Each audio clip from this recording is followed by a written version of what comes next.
juga salat dan salam semoga selalu tercurah kepada Nabi Muhammad SAW, kepada keluarganya, sahabatnya, dan kita di sini insya Allah dalam rangka menuntut ilmu. Semoga kita bisa mendapatkan syafaat yaumil akhir. Amin ya robbal alamin. Baik, Bapak Ibu guru, kita buka dengan baca basmalah. Bismillahirrahmanirrahim. Sebelumnya saya mau menyapa dulu nih di siang hari ini ya. Apa kabar Bapak Ibu guru semuanya? Alhamdulillah luar biasa, tetap semangat, Allahu Akbar. Oke, Bapak Ibu guru, insya Allah hari ini kita akan mengadakan kegiatan, terutama saya untuk sharing aksi nyata modul 1.4 budaya sekolah dalam rangka kegiatan pendidikan calon guru penggerak angkatan ke-7. Baik, sebelum kita mulai apa itu budaya positif, maka kita ice breaking dulu ya untuk lebih semangat. Insya Allah Bapak Ibu guru sudah tahu nih tepuk semangat. Kita tepuk semangat bersama-sama supaya lebih semangat. Oke, tepuk semangat.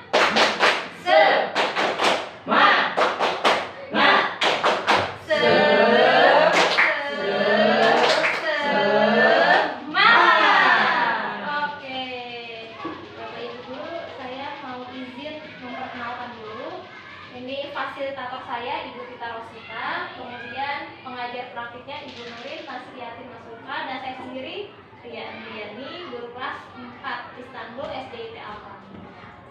Nah, kemudian tujuan dari kegiatan aksi nyata ini adalah yang pertama, saya melaksanakan tugas aksi nyata modul 1.4, kemudian berbagi praktik baik mengenai budaya positif sekolah yang sudah saya dapatkan dari pendidikan calon guru penggerak. Kemudian mengajak rekan-rekan guru untuk kita sama-sama berkolaborasi menciptakan budaya positif di sekolah ini. Jadi kita saling bekerja sama ya Bapak Ibu. Oke, kemudian ini yang akan disampaikan, kita sharingkan hari ini ya. Nah, kita yang pertama mengenai budaya positif. Mungkin Bapak Ibu guru ada yang berpendapat atau mengetahui mengenai budaya positif. Silakan Bapak Ibu guru. Apa itu budaya positif? Atau apa yang Bapak Ibu guru ketahui mengenai budaya positif? Ya, mungkin pernah mendengar apa itu budaya positif? Silakan. Mungkin Bu Selly. Ya, budaya positif. Nah, kita kalau mendengar kata budaya positif, kita lihat dulu apa itu budaya ya. Budaya itu suatu hal yang dilakukan oleh manusia ya, oleh kita gitu kan, dan dilakukan secara berulang akhirnya menjadi sebuah membudaya. Artinya dilakukan sebuah pembiasaan akhirnya di lingkungan tersebut menjadi budaya. Kemudian kita gabungkan dengan budaya positif, artinya pembiasaan yang dilakukan oleh kita atau di sekolah yang bersifat positif, yang baik, yang bisa dilakukan di sekolah. Seperti itu. Oke, aplaus buat Bu Selly. Ya, Masya Allah, terima kasih ya Bu Selly, ya terbaik. Oke, ya budaya positif seperti yang sudah Bu Selly sampaikan, saya ambil intinya ya, yaitu mengenai kegiatan manusia atau sikap manusia yang ditanamkan kebiasaan-kebiasaan positif, akhirnya dari kebiasaan-kebiasaan itu membentuk suatu budaya dari suatu lingkungan, yaitu kebiasaan-kebiasaan yang baik atau positif. Nah, lebih lengkapnya itu, jadi kita di sekolah, budaya positif itu terbentuk dari lingkungan positif yang saling dibentuk oleh warga sekolah. Masing-masing kita berkolaborasi menanamkan kebiasaan baik kepada peserta didik kita, yang akhirnya kebiasaan baik yang kita terapkan, kita tanamkan dalam sehari-hari itu mengakar dan membentuk budaya positif sekolah. Jadi harus dimulai dari akarnya, yaitu dari kita para guru dan peserta didik yang akan membangun budaya positif sekolah, sehingga murid-murid ini bisa berkembang sesuai dengan kodratnya. Kemudian untuk menciptakan budaya positif dimulai dari pembiasaan-pembiasaan. Apakah kita bisa mengontrol murid untuk melakukan hal tersebut? Misalkan murid disuruh disiplin, apakah kita bisa mengontrolnya? Menurut Bapak Ibu guru, bisa nggak? Kita mengontrol murid suruh disiplin, disuruh ini muridnya mau, kira-kira bisa? Bisa. Coba kita coba di sini teori kontrol. Nah, kita cobalah berpasangan ini enaknya ya. Di sini ada dua orang, yang satu sebagai A, yang kedua rekannya sebagai B. Jadi Bapak Ibu guru mengepalkan tangan, ibaratnya di dalamnya itu ada sesuatu yang berharga yang tidak bisa dipengaruhi oleh orang lain, tidak bisa diambil oleh orang lain kecuali kita yang mengizinkan. Jadi coba salah satu lagi berpasangan ya mengepalkan, yang satunya lagi coba membuka, bisa untuk membujuk, nggak bisa dibujukin di lebih tinggi mungkin gimana, ayo buka gitu ya, digelitikin boleh, atau menawari uang, coba dong buka saya bayar sekian.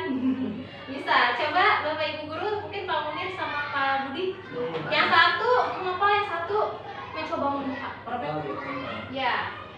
ya bisa pakai permen di dalamnya, mungkin Bu Selly sama Bu Wiwi atau Bu Selly sama Bu Putri.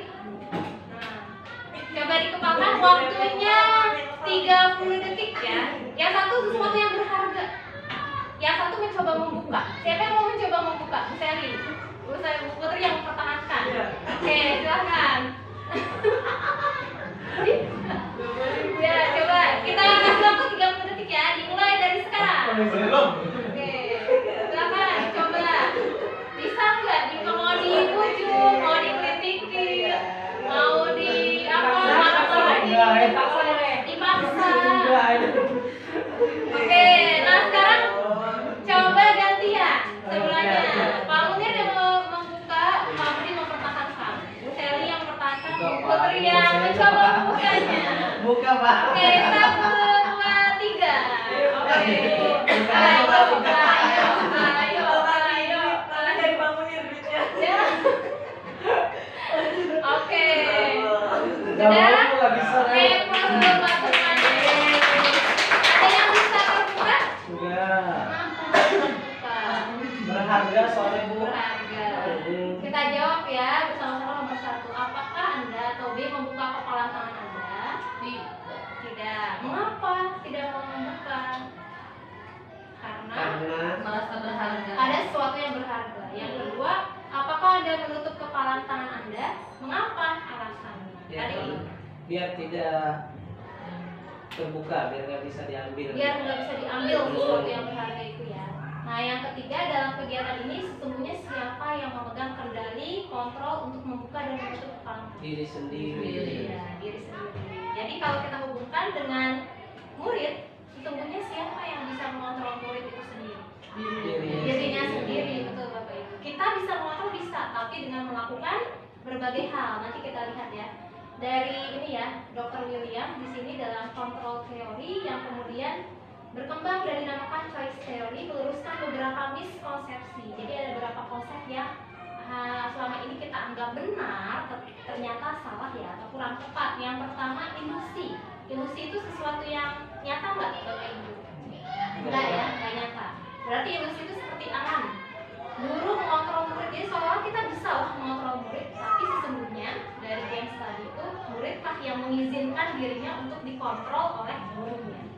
Ilusi bahwa semua penguatan positif, efektif dan bermanfaat. Kita bujuk, kalau disiplin itu manfaatnya gini loh teman-teman, kita bujukin. Ternyata anak itu di kelas masih berisik, belum menaati aturan kelasnya, kita bujukin. Tapi ternyata kadang bermanfaat, kadang juga enggak. Kadang berhasil bujukan kita, kadang mental juga kan ya dalam kenyataannya. Yang ketiga, bahwa kritik dan membuat orang merasa bersalah dapat menguatkan karakter. Jadi kita membuat si murid itu merasa bersalah. Teman-teman udah kelas 4, masa sih masih berisik di kelas? Coba lihat adik-adiknya kelas 1. Jadi membuat mereka merasa bersalah, udah kelas 4 saya kok masih seperti ini. Ternyata menurut kita efektif, bisa menguatkan karakter mereka biar mereka refleksi sama dirinya. Ternyata enggak juga. Yang terakhir, ilusi bahwa orang dewasa memiliki hak untuk memaksa. Ya, kita punya hak untuk memaksa, tapi apakah mereka bisa kita kontrol? Pada akhirnya pemaksaan itu hanya bersifat terkadang sementara. Hari ini berhasil, besok kita belum tentu ya. Itu ilusi teori kontrol yang selama ini saya juga merasa ternyata salah gitu dalam menghadapi anak-anak. Nah, di sini juga ada teori stimulus respon yang selama ini kita anggap benar ya, bahwa kita memandang semua kebutuhan itu sama. Jadi semuanya kita samakan metodenya. Lalu semua orang melihat hal yang sama dengan kita. Kita mencoba mengubah orang agar berpandangan yang sama. Benar nggak, Bapak Ibu? Setiap orang memiliki pandangan yang sama atau berbeda? Berbeda. Saya melihat masalah ini dari sisi saya seperti ini. Pak Munir mungkin berbeda. Pak Bu Seli mungkin berbeda. Bu Wiwi, Bu Putri, Pak Budi, dan Bu Dian mungkin bisa jadi berbeda. Perilaku buruk dilihat sebagai suatu kesalahan. Kemudian orang lain bisa mengontrol saya. Nah, padahal saya yang mengizinkan orang lain mengontrol diri saya. Saya bisa mengontrol orang lain. Kemudian ada pemaksaan, ada pada saat bujukan itu gagal. Wah, gagal nih, dibujuk-bujuk tadi udah. Maaf, Bu Ria, minta kamu sekarang tertib. Jadi kan dipaksa ya. Model berpikir menang kalah. Oh, hari ini saya menang nih, bisa mengendalikan murid ini. Dan murid itu berarti kalah gitu istilahnya. Nah, itu adalah ilusi yang selama ini menjadi miskonsepsi. Nah, kalau kita lihat teori kontrol, ternyata realitas atau kenyataannya kebutuhan setiap orang itu berbeda-beda. Setiap anak memiliki kebutuhan yang berbeda. Setiap orang memiliki gambaran yang berbeda. Dan kita berusaha memahami pandangan orang lain terhadap dunia ini. Kita memahami anak-anak, oh ternyata anak-anak cara berpikirnya seperti itu. Oh, si A berpendapat seperti ini. Kita tidak bisa memaksakan. Semua perilaku memiliki tujuan. Kita tanyakan dulu, kenapa kamu membuat melanggar aturan? Kenapa hari ini kamu tidak tertib? Alasannya apa? Tujuannya dia apa? Hanya Anda yang bisa mengontrol diri Anda. Dan Anda tidak bisa mengontrol orang lain. Kolaborasi atau kesepakatan bisa menciptakan pilihan baru daripada kita memaksa. Kemudian model berpikirnya akhirnya win-win solution. Jadi si murid akhirnya tidak merasa dipaksa-paksa, tidak merasa tuntut. Kita juga ke murid bisa mendidiknya sesuai dengan kodratnya. Tidak menjadi guru yang diktator. Kemudian yang ketiga adalah disiplin positif.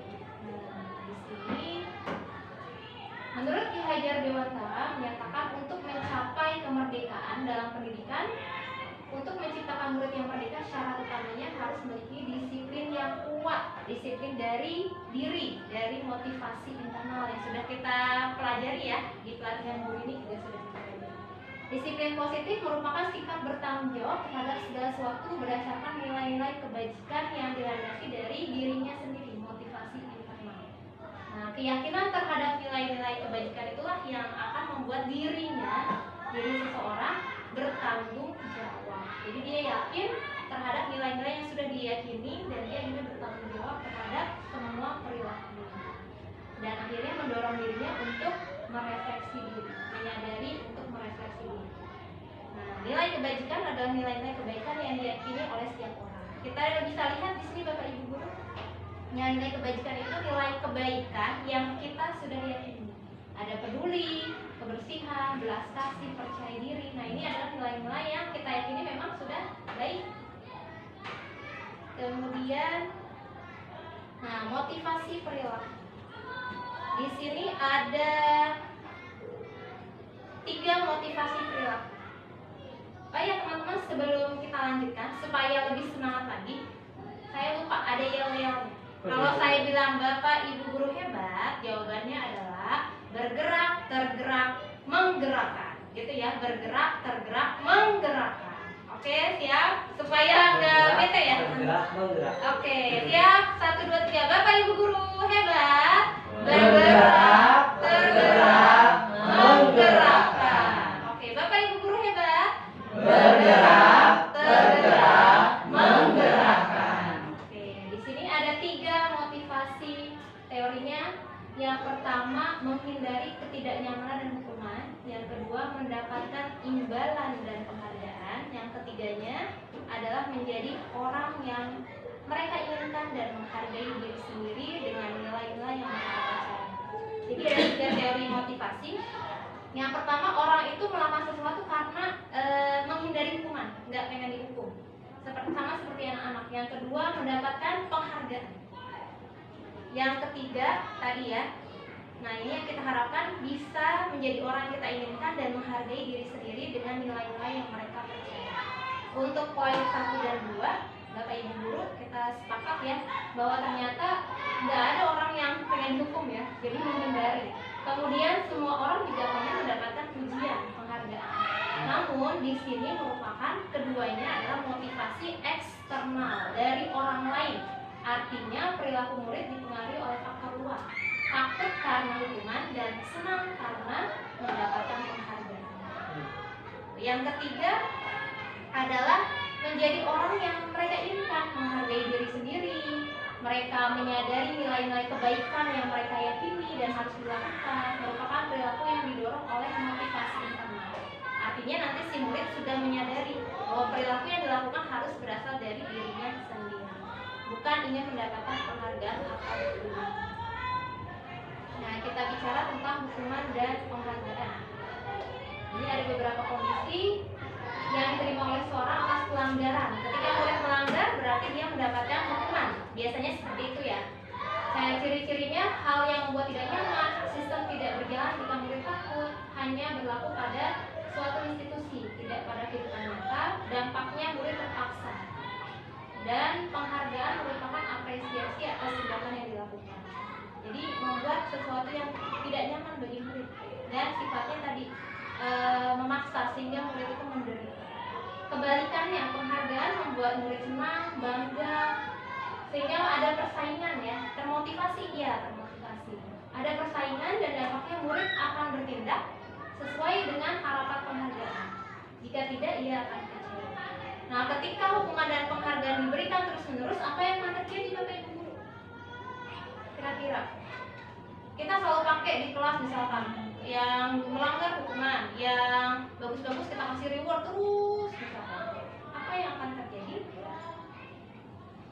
Kecemburuan. Iya, kecemburuan bisa. Adanya ketergantungan. Akhirnya mereka, aku nggak mau tuh, ada rewardnya nggak ya Bu ya? Kalau nggak ada saya nggak mau. Gitu. Tapi ntar disiplin, harus disiplin, nanti dapat hukuman. Kalau nggak disiplin, akhirnya takut dan melakukan sesuatu karena ingin mendapat penghargaan. Nah, di sini berhubungan dengan kebutuhan dasar manusia. Seperti yang sudah kita tahu, ada 5 kebutuhan dasar manusia: kebutuhan bertahan hidup, kasih sayang, dan rasa diterima. Ada penguasaan, diakui kemampuannya, eksistensinya, kebutuhan akan kebebasan, dan kebutuhan akan kesenangan. Nah, biasanya berhubungan dengan pelanggaran dan hukuman tadi ya, dan penghargaan. Biasanya kebutuhan dasar yang belum terpenuhi, maka akan timbul pelanggaran. Nah, manusia akan cenderung melanggar nilai-nilai kebaikannya jika kebutuhan ini belum terpenuhi. Ini kita bisa lihat contoh kasusnya Bapak Ibu. Ada Dinda, seorang anak kelas 3 SD. Begitu tiba di rumah, sepulang dari sekolah menangis dan mengadu pada ibunya bahwa dia dibenci gurunya, Ibu Rani. Menurut Anda, kebutuhan apa yang berusaha dipenuhi oleh Dinda? Jika jawabannya seperti ini, Ibu guru bilang, aku tidak boleh bersenandung sewaktu mengerjakan tugas. Katanya kelas harus tenang, tidak ada suara. Kan nggak seru jadi. Nah, menurut Bapak Ibu guru, bagaimana? Kebutuhan apa yang belum terpenuhi? Dia pengen bersenandung di kelas, tapi kata ibu gurunya nggak boleh, harus tertib, nggak ada suara. Akhirnya dia melanggar kan aturan itu. Nah, kebutuhan apa yang belum terpenuhi dari diri? Ada pilihannya: penguasaan, cinta dan kasih sayang, kebebasan, atau kesenangan. Ayo, ada yang mau berpendapat? Silakan, Bapak Ibu guru hebat. Menurut siapa yang mau berpendapat? Dan alasannya?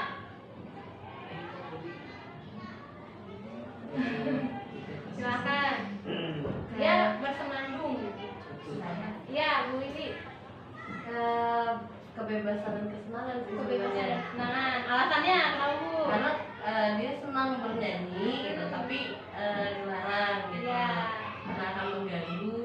Terus kebebasannya ya nggak sesuai tempatnya masing-masing gitu.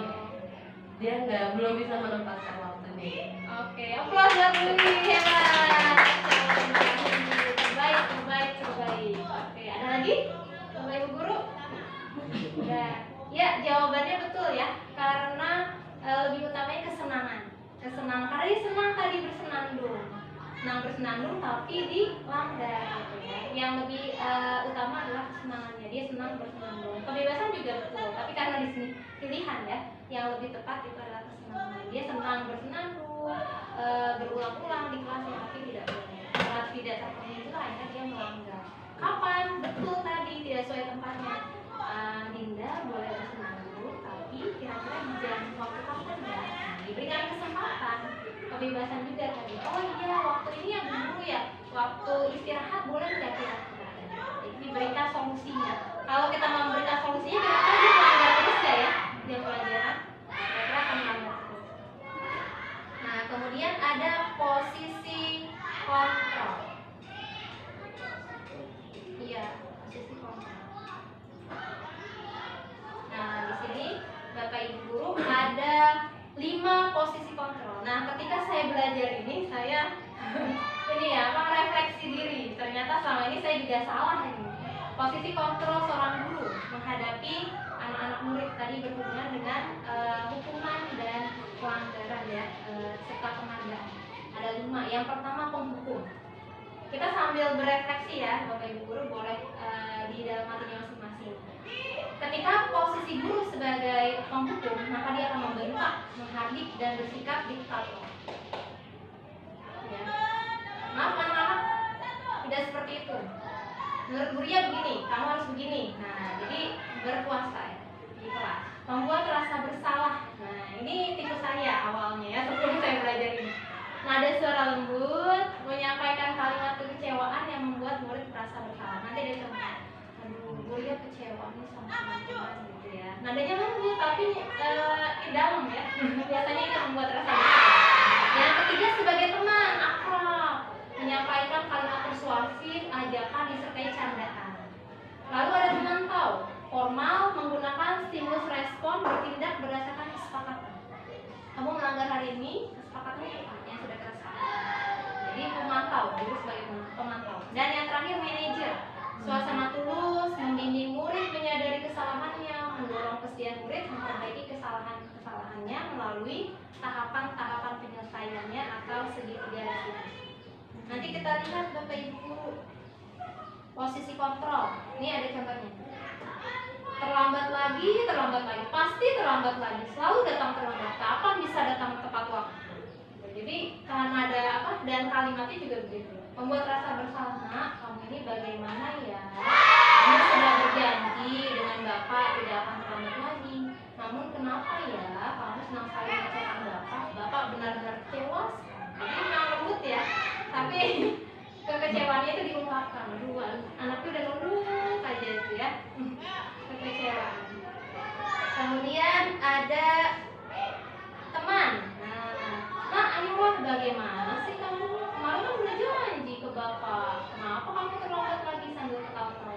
Ya sudah deh, gak apa-apa, duduk dulu sana. Nanti Bapak bantu. Kamu ini sih, ada-ada aja. Jadi teman. Kemudian pemantau. Peraturannya apa? Apa yang telah kamu lakukan? Sanksi atau konsekuensinya apa? Jadi sesuai dengan aturan yang berlaku. Dan yang terakhir, manajer. Teman-teman, apa yang kita yakini? Nilai-nilai apa? Apakah kamu meyakininya? Jika kamu meyakininya, apakah kamu bersedia memperbaikinya? Jika kamu memperbaiki ini, hal ini menunjukkan apa tentang dirimu? Apa rencana kamu untuk memperbaiki hal ini? Kapan kamu melakukannya? Jadi bertahap dan akhirnya si anak itu yang membuat keputusannya sendiri. Dan dia menyadari, oh ya kamu meyakini apa, nilai-nilai apa yang kamu langgar? Oh ya, akhirnya bisa merefleksikan dirinya. Kemudian di sini berhubungan dengan keyakinan kelas. Jadi Bapak Ibu baru 2 pekan yang lalu ya, saya membuat keyakinan kelas bersama teman-teman di kelas 4. Keyakinan kelas ini berhubungan dengan tadi nilai-nilai kebajikan yang kita yakini. Oke, sebelumnya Bapak Ibu guru hebat, bergerak, tergerak, menggerakkan. Oke. Ada yang masih ingat Bapak Ibu guru apa itu nilai-nilai kebajikan? Tadi nilai kebajikan adalah nilai-nilai kebaikan yang kita yakini. Nah, sebenarnya keyakinan kelas ini hampir sama dengan peraturan kelas atau kesepakatan kelas. Nah, saya juga ini sih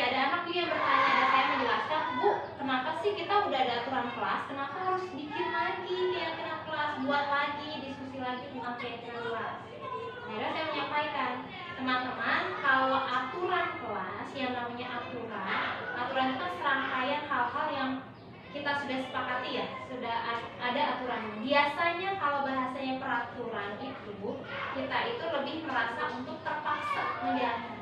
Aturannya apa? Oh ini, aturannya adalah teman-teman diminta untuk tertib di dalam kelas. Aturannya adalah berbicara bergantian. Jadi seolah-olah dalam aturan, kata aturan itu ada unsur pemaksaan. Tapi kalau keyakinan kelas kembali pada nilai-nilai kebaikan. Coba teman-teman berteman, disiplin itu kita harus disiplin nggak sih? Iya Bu, harus disiplin. Disiplin itu hal yang baik nggak? Iya, kamu sudah meyakini disiplin itu hal yang baik. Kalau di kelas, dimanapun teman berada, tertib, lalu bertanggung jawab. Iya Bu. Nah itu kalau kamu yakin terhadap nilai-nilai itu, berarti itu adalah keyakinan yang sudah kita yakini bersama.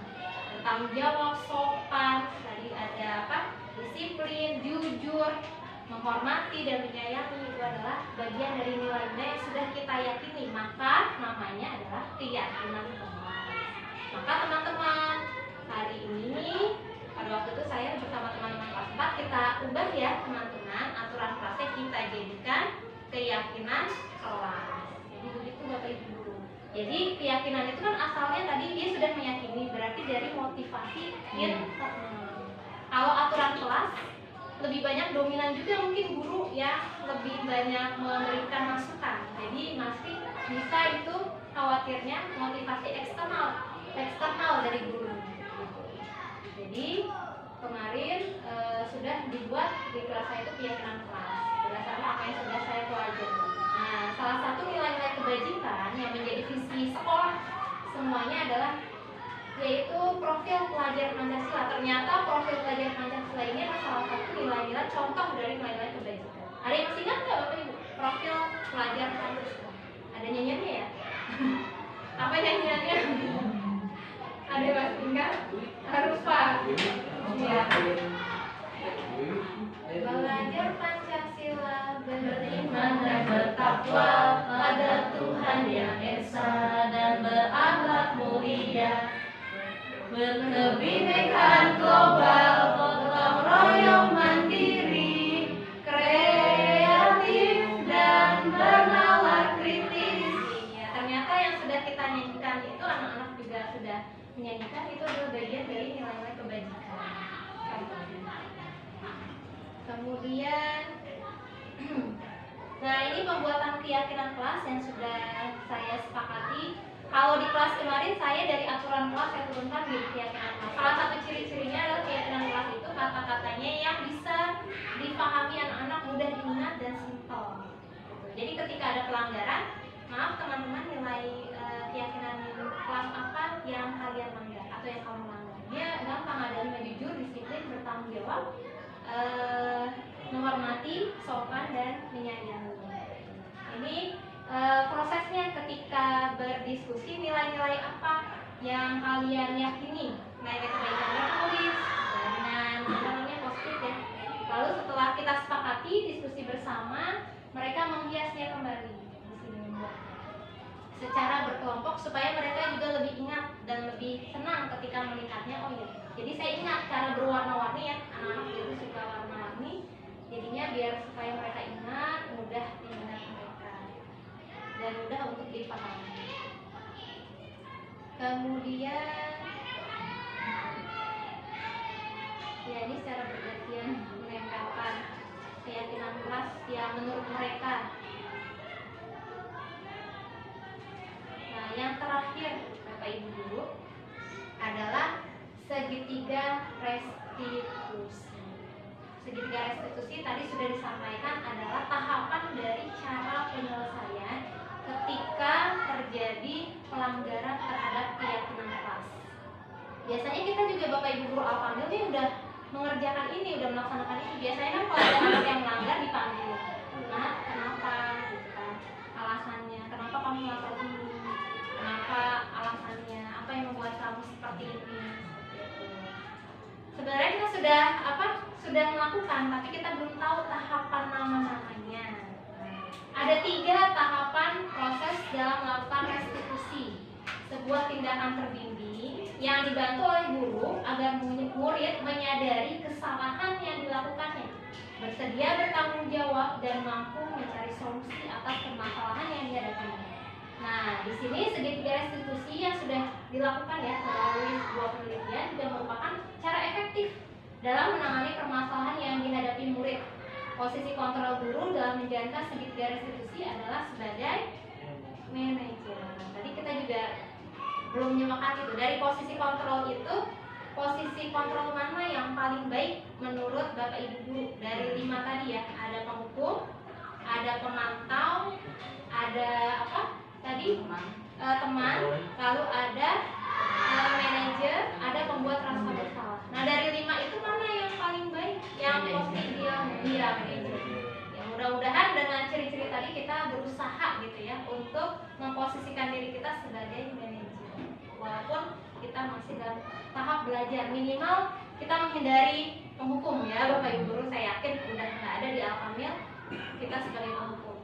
Lalu pembuat rasa bersalah mungkin masih ada, termasuk saya sebelum belajar. Terus pemantau ya. Jadi Bapak Ibu guru, ini lebih kita perjelas ya dalam segitiga restitusi. Tadi tabel sudah saya tampilkan. Kemudian kenapa disebut segitiga? Di sini ada 3 tahapan. Yang pertama dasarnya adalah menstabilkan identitas. Kemudian ada validasi tindakan yang salah, dan yang ketiga adalah menanyakan keyakinan. Di sini menstabilkan identitas, contohnya adalah setiap orang pasti pernah melakukan kesalahan. Kamu bukan satu-satunya yang pernah melakukan kesalahan ini. Jadi kita stabilkan dulu bahwa si anak wajar melakukan pelanggaran dan kesalahan. Kita tidak langsung menjudge anak itu atau menyalahkan anak itu. Yang kedua, kemudian kamu tentu punya alasan. Ini validasi tindakan. Adakah cara yang lebih efektif untuk mendapatkan apa yang kamu butuhkan? Jadi kita validasi dulu. Alasan apa kamu melakukan pelanggaran itu? Alasan apa kamu melakukan perbuatan itu? Yang ketiga, ketika kita sudah meyakini ya bersama teman-teman mengenai keyakinan kelas, kita sudah membuatnya, maka keyakinan kelas apa yang telah kita sepakati, tanyakan kembali. Kamu ingin menjadi orang yang seperti apa? Apakah kamu ingin menjadi orang yang jujur, disiplin? Apakah penting jujur dan disiplin itu? Jadi kita kembalikan kepada motivasi internal dari dirinya masing-masing. Itu Bapak Ibu guru. Nah, untuk jelasnya di sini contohnya penerapan segitiga restitusi yang pernah saya lakukan di kelas. Apakah banyak tahu mengapa ibu kami pada ibu? Saya dulu mengerjakan PR di hari Rabu. Jadi ibu tidak ingin menyapa siapa-siapa, tapi ibu ingin mencari solusi dari permasalahan ini. Oke, Bapak Ibu guru tadi ada ya, saya bilang ibu tidak menyalahkan siapa-siapa, tapi ibu ingin mencari solusi dari permasalahan. Kira-kira ini tahapan mana ya, Bapak Ibu guru? Menstabilkan identitas. Oke, betul Bapak Ibu guru hebat. Ini adalah tahapan menstabilkan identitas dengan bahwa kita sampaikan ibu tidak menyalahkan siapa-siapa. Jadi wajar saja ketika dia lupa mengerjakan PR-nya, lupa untuk misalkan apa, membawa PR, mengerjakan tugas, atau membawa buku pelajaran, itu adalah hal yang wajar. Ini yakin pasti Ganda memiliki alasan mengapa tidak mengerjakan PR. Ya, dengan tidak mengerjakan PR, apakah ada akibatnya? Saya merugikan diri sendiri. Ya, baik. Nah, ini sudah masuk ke tahapan validasi tindakan, melakukan apa? Menanyakan alasan. Dengan tidak mengerjakan PR, apakah ada keyakinan kelas yang kamu melanggar? Bertanggung jawab. Dengan Ganes belum mengerjakan PR, berarti Ganes belum bertanggung jawab terhadap tugas-tugas dia ya.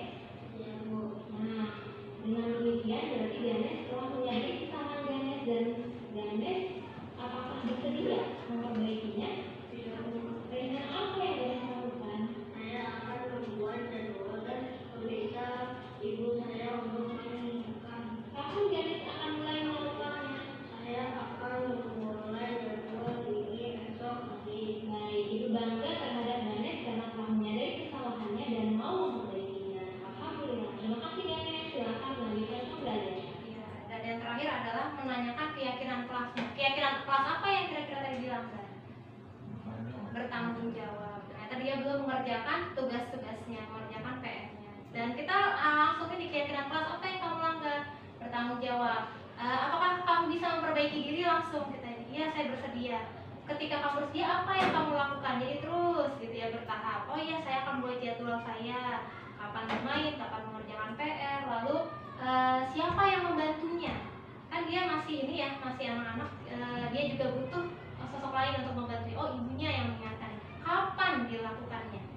Jadi kapan? Oh, mulai besok Bu, insya Allah saya mulai memperbaiki diri. Jadi ada tahapannya.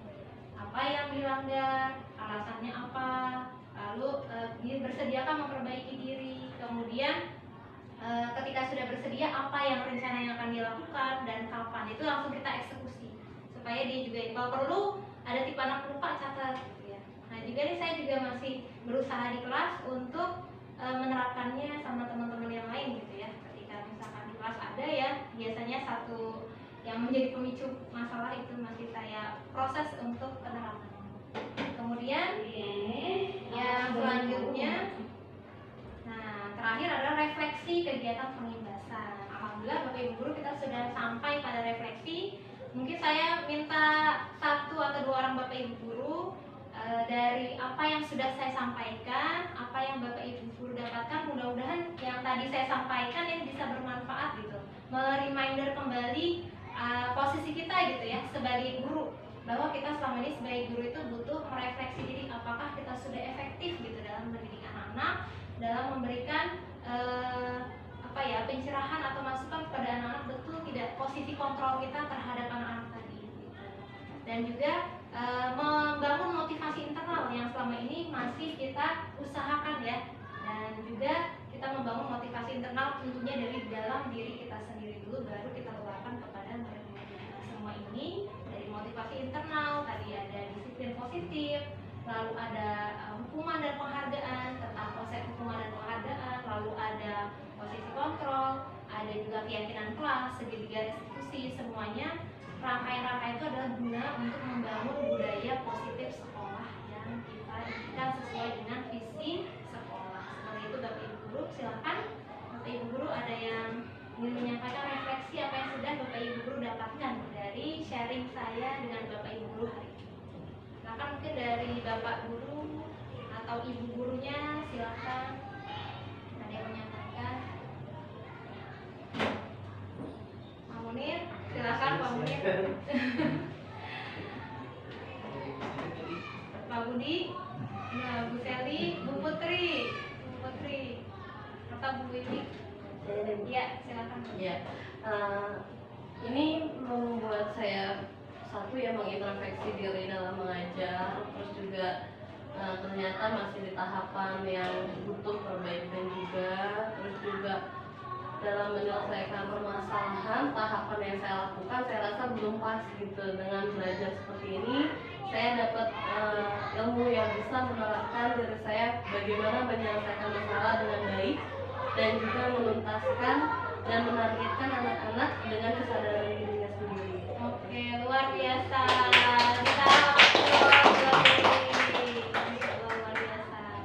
Ini ya, apa yang sudah Bumi sampaikan betul. Saya juga ketika mendapatkan materi ini, yang saya lakukan merefleksikan diri betul. Apa yang sudah kita lakukan selama ini, ternyata kita anggap benar, ternyata kita masih jauh, masih banyak yang perlu kita pelajari sebagai guru, karena kita adalah seorang pendidik. Seorang pendidik yang kita imbasnya adalah kepada keseharian anak didik kita. Ketika kita salah dalam mendidik, ketika kita salah dalam menyampaikan, maka yang kita didik adalah manusia ya, bukan mesin. Maka itu imbasnya bisa jadi nanti efeknya luar biasa. Kesalahan itu akan dia terima terus gitu. Begitupun sebaliknya, ketika kita sudah benar, sudah baik hal yang kita sampaikan, maka itu pahalanya luar biasa, akan terus mengalir kepada anak didik kita. Dan karena itu, mari kita sama-sama, saya mengajak diri saya pribadi juga kepada Bapak Ibu Guru, apa yang bisa kita pelajari bersama. Di sini saya sharing kepada Bapak Ibu Guru. Kemudian nanti ketika Bapak Ibu Guru mendapatkan pelatihan dari luar atau ilmu dari luar, bisa kita sharing bersama-sama. Kita berkolaborasi untuk menjadi guru yang lebih baik lagi. Intinya kita terus bergerak untuk belajar, tidak mendiam. Oke, sekian Bapak Ibu Guru dari saya. Mohon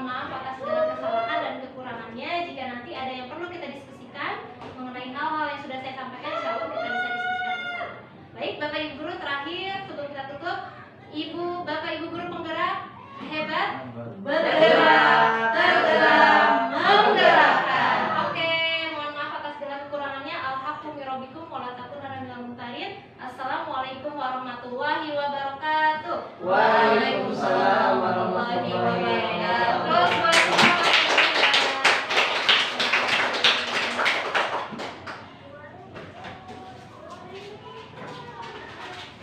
terima kasih Bapak Ibu guru. Alhamdulillah. Nah, ini saya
Assalamualaikum warahmatullahi wabarakatuh. Nama saya Dwi Rahmah, saya guru SD Al Kamil kelas 4.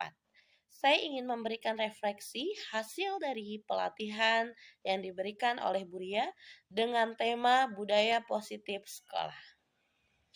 Saya merasa kegiatan tersebut sangat bermanfaat untuk saya, karena dengan adanya pelatihan tersebut, saya dapat menilai bagaimana cara saya mengajar dan bagaimana cara saya menyelesaikan masalah, apakah sudah tepat atau belum.